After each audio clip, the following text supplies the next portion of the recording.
Hello friends, this is Nirav and you are watching English with Nirav. આપણે last વિડિયોની અંદર સેન્ટેન્સની first type એટલે કે ડિક્લેરેટિવ સેન્ટેન્સને સમજ્યા હતા. ડિક્લેરેટિવ સેન્ટેન્સ એટલે વિધાન વાક્ય કે જેની અંદર કોઈ વિધાન કહેવામાં આવે. હવે આપણે એની બીજી ટાઈપ સમજીશું જે હતી ઇમ્પેરેટિવ સેન્ટેન્સ. ઇમ્પેરેટિવ એટલે આજ્ઞાર્થ વાક્ય.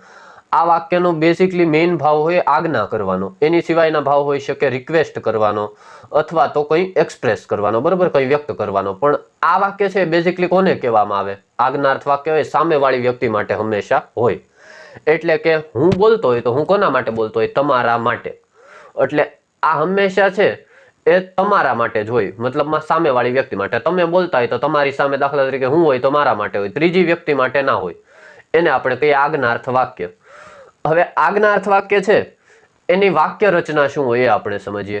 તો વાક્ય રચનાની અંદર સૌ પહેલા આજ્ઞાર્થ વાક્યની હકારની વાક્ય રચના સમજીએ. હકારમાં આવે રૂટ વર્બ પ્લસ નાઉન અથવા તો એડવર્બ, બરોબર.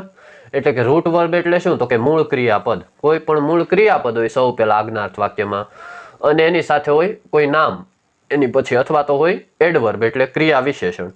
આપણે એને એક્ઝામ્પલની અંદર સમજીએ કે સિટ ક્વાયટલી, શાંતિથી બેઠો, બરોબર. તો અહીંયા છે પેલું હતું સીટ એટલે બેસવું થાય, બરોબર, અને બીજું હતું ક્વાયટલી એટલે શાંતિથી, બરોબર.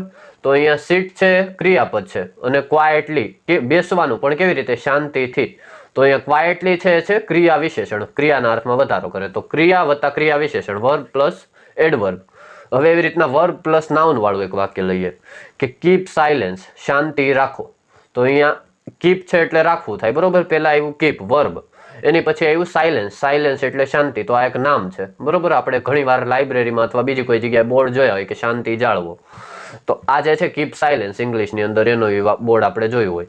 તો આ છે આજ્ઞાનું વાક્ય છે, બરોબર, આજ્ઞાર્થ વાક્ય. તો આવા જે વાક્યો છે એને આપણે આજ્ઞાર્થ વાક્ય કહીએ કે જેની સૌ પહેલા શરૂઆત થતી હોય ક્રિયાપદથી, બરોબર, અને એની સાથે જોડાયેલ હોય કોઈ નામ અથવા તો કોઈ ક્રિયા વિશેષણ. હવે આવા જે નામો છે, આવા જે વાક્યો છે એની અંદર આપણે એક વસ્તુ ધ્યાનમાં લેવાની કે હંમેશા સામેવાળી વ્યક્તિને કીધું એટલે આનો કર્તા હંમેશા હોય યુ. યુ એટલે તમે અથવા તો તું. કોઈ એક વ્યક્તિ માટે હોય તો તું, અથવા એક કરતા વધારે માટે હોય તો તમે, બરોબર. તો હંમેશા આવા વાક્યનો કર્તા હોય બીજો પુરુષ હોય એટલે કે યુ હોય, બરોબર. કેવી રીતે? તો કે હું જ્યારે કહું શાંતિ જાળવો તો હું કોને કહેતો હોય? સામે હોય એને જ. તો સામેવાળા વ્યક્તિને હું કહું? તમે જ કહી શકું ને. હું સામેવાળા વ્યક્તિને પેલો તો ન કહી શકું, અથવા તે ન કહી શકો, અથવા એના નામથી બોલાવી શકીએ, પણ છેલ્લે તો એને સંબોધવા માટે આપણે શું વાપરીએ? તું વાપરીએ. તો યુ છે હંમેશાનો કર્તા તરીકે ગણવાનું કે you keep silence, you stand up, you sit down, you seat quietly. તો યુ જે છે એ આનો કર્તા છે, પરંતુ બોલવામાં નથી આવતું. ડાયરેક્ટ આપણે વર્બથી જ વાક્ય ચાલુ કરીએ કે સિટ ક્વાઇટલી, બરોબર. પછી કીપ સાયલેન્સ, તો અહીંયા કીપ છે, સિટ છે, ક્રિયાપદથી વાક્ય ચાલુ થાય. હવે એને નેગેટિવ કરવું હોય તો કઈ રીતે? તો કે હેલ્પિંગ વર્બ. હેલ્પિંગ વર્બ એટલે શું? તો કે જે આપણે ઓલરેડી લાસ્ટ વિડીયોની અંદર સમજ્યા હતા કે ડુ, ડઝ ને ડીડ છે હેલ્પિંગ વર્બ છે, બરોબર. તો અહીંયા આપણે વર્તમાનની અંદર જ કોઈ પણ સૂચના અથવા આજ્ઞા આપણે આપતા હોય તો વર્તમાન કાળના જ ડુ અથવા ડઝ વાપરીશું. આપણી પાસે કર્તા કોણ છે? તો કે યુ. તો યુ સાથે તો હંમેશા ડુ જ વપરાશે એટલે ડઝ નહીં વપરાય. તો હું એમ કહીશ કે ડોન્ટ કીપ સાયલેન્સ. આવું આપણે કહીએ નહીં બેઝિકલી. એટલે આપણે એક સેન્સ બનતું હોય એવું વાક્ય બનાવી કે ડોન્ટ બી સેડ, બરોબર. દુઃખી થાવમાં. આપણે કોઈને વિનંતી કરી શકીએ કોઈ દુઃખી થતું હોય તો કે દુઃખી થાવમાં. તો અહીંયા ડોન્ટ, ડુ પછી નોટ. નોટ આવશે ફરજિયાત. પહેલા આવશે હેલ્પિંગ વર્બ, પછી આવશે નોટ. નોટ છે એ નકાર વાક્યની અંદર આવે જ. અને પછી આવશે મૂળ ક્રિયાપદ, અને એની પછી આવશે નાઉન અથવા તો એડવર્બ. તો ડોન્ટ છે એટલે ડુ ને નોટ.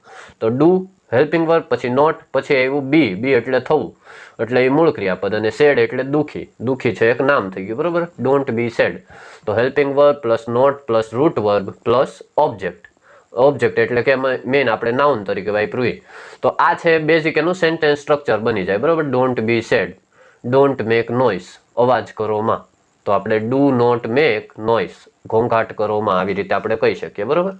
અથવા તો કહી શકીએ કે don't talk loudly, do not talk loudly, બરોબર. તો ડુ વત્તા નોટ વત્તા ટોક વત્તા લાઉડલી, બરોબર. તો લાઉડલી છે એડવર્બ થઈ જાય. ડુ છે એ આપણે કીધું એવી રીતે હેલ્પિંગ વર્બ શરૂઆતમાં હોય નકારની અંદર, પછી નોટ હોય ને પછી મૂળ ક્રિયાપદ હોય.